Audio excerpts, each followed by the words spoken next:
जो चढ़ावा अपनी श्रद्धा से आप मंदिरों में चढ़ाते हैं, असल में उसका होता क्या है? सोचिए, पंडित जी के पास जाता है? नहीं। टेम्पल के इंफ्रास्ट्रक्चर या रिचुअल्स के मेंटेनेंस में यूज़ होता होगा? नहीं। तो डेफिनेटली किसी हिंदू संप्रदाय के कल्याण में यूज़ होता होगा? बिल्कुल नहीं। आपका वो चैरिटी, आपका वो चढ़ावा जाता है गवर्नमेंट के पास, जिसे वो उन रिफॉर्म्स में यूज़ करते हैं जिससे तो ना श्रद्धालु का कोई फ़ायदा है और ना ही मंदिरों का। Each state of Bharat has a religious institution act that not only controls the Hindu charities, properties etc, but also controls the place of worship itself। मतलब कि आपके डेटी, आपके रिचुअल्स, उस पे भी एक तरीके का कंट्रोल है। इनफैक्ट काफ़ी टेम्पल्स में तो जो एक्चुअल प्रोसेसेस होते आए थे बहुत समय से, उन्हें बंद करके या उन्हें ऑल्टर करके अब कुछ और कर दिया गया है, and that is through the government. Indian temples were not only made for places of worship, they were like energy centers because they were consecrated in a certain way।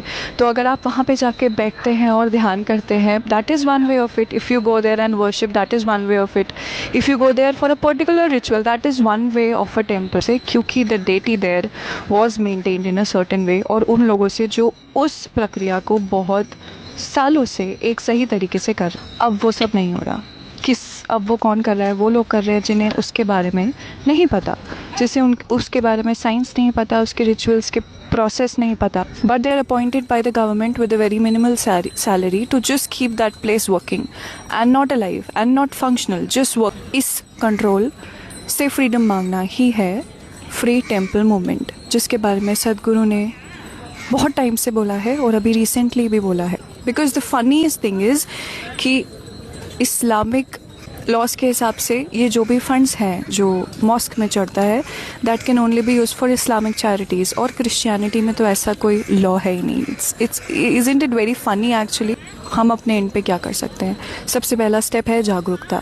How many of us are actually aware what is happening to our temples in our country? Honestly मैं भी कुछ time पहले तक इस बात से aware नहीं थी।